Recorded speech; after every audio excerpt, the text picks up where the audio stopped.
भारत की इलेक्ट्रॉनिक राजधानी के रूप में जाना जाता है?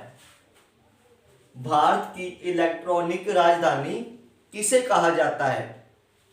इलेक्ट्रॉनिक क्या होता है मेरे प्यारे दोस्तों?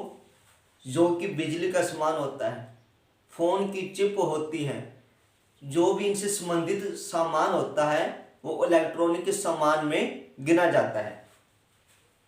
भारत की इलेक्ट्रॉनिक राजधानी किसे कहा जाता है? पहले ऑप्शन में है मुंबई, दूसरे में है बेंगलोर, तीसरे में है कोलकाता, डी चेन्नई। प्यारे विद्यार्थियों, इस प्रश्न का राइट आंसर होगा बेंगलोर। बेंगलोर को भारत की इलेक्ट्रॉनिक राजधानी कहा जाता है।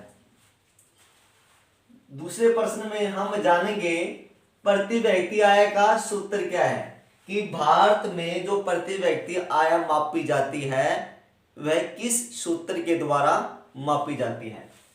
पहला ऑप्शन है राष्ट्रीय आय को जनसंख्या से भाग देने पर प्रति व्यक्ति आय निकल जाती है। दूसरे ऑप्शन में है जनसंख्या को यदि राष्ट्रीय आय से भाग दें तो प्रति व्यक्ति आय निकल जाएगी। तीसरे ऑप्शन में है राष्ट्रीय आय प्लस जनसंख्या, यदि राष्ट्रीय आय और जनसंख्या को जोड़ दिया जाए तो प्रति व्यक्ति आय निकल जाती है। डी है इनमें से कोई नहीं। प्यारे विद्यार्थियों, जब राष्ट्रीय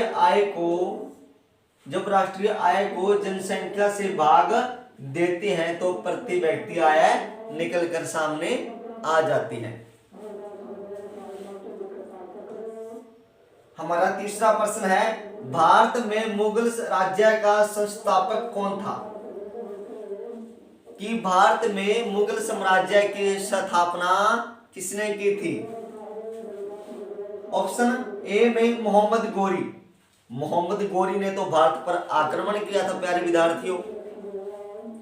बी में है नादिर शाह ने भी भारत पर आक्रमण किया था और बहुत सारा धन लूटकर अपने देश में चला गया था।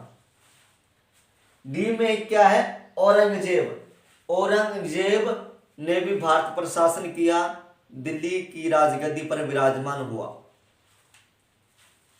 प्रिय विद्यार्थियों, इस प्रश्न का राइट आंसर होगा बाबर ने मुगल साम्राज्य की स्थापना भारत में की थी। जो बाबर था मुगल राज्य का संस्थापक कहलाता है।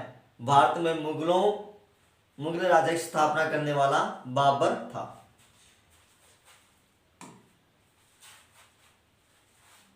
प्रश्न 4 में हम जानेंगे जनता के शासन को कहते हैं, कि जनता के द्वारा जब किसी प्रतिनिधि को चुना जाता है उस शासन को क्या कहा जाता है?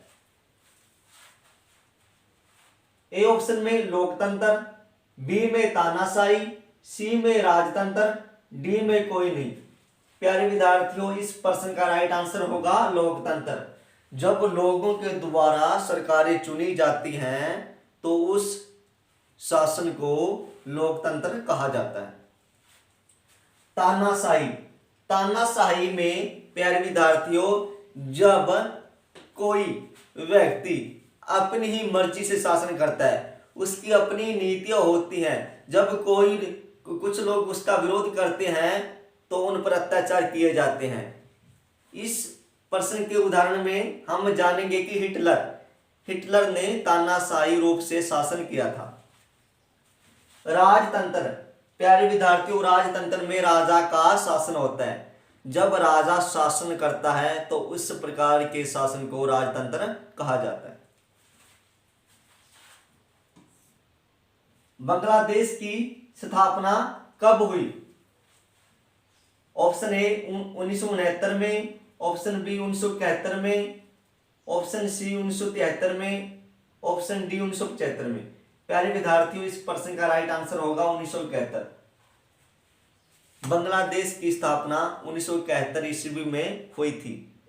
बांग्लादेश एक अलग देश बनने से पहले पाकिस्तान का हिस्सा था।